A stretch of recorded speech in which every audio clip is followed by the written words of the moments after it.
8.5% ऊपर अब India VIX, और ये इस समय एक फ्रेश 52 वीक हाई पर, अब तक का 52 वीक हाई 21.88 था, और अब यहाँ पर करीब करीब 9% की तेज़ी है।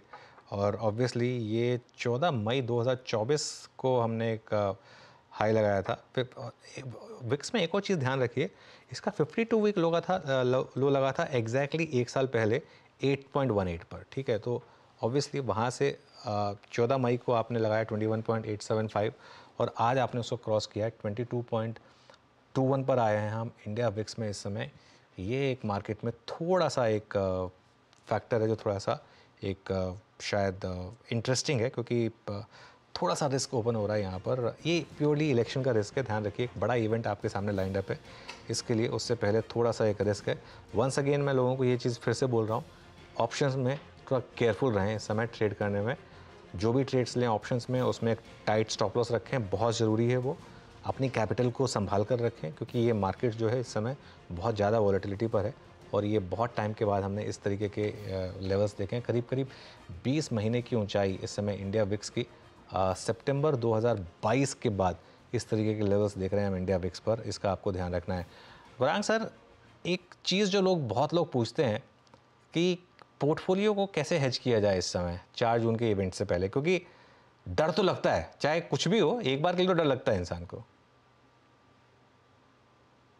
अभी देखिए, ये वोलेटिलिटी मेरे ख्याल से एफएनओ एक्सपायरी तक, महीने के एफएनओ की एक्सपायरी की मैं बात कर रहा हूँ, और तीव्र होगी।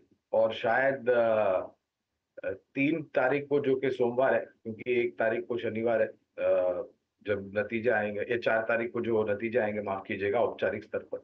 तो अगर आपके पास जोखिम झेलने की क्षमता का कम है, तो कारोबार करिए ही मत आने वाले कुछ 10-15 दिनों तक।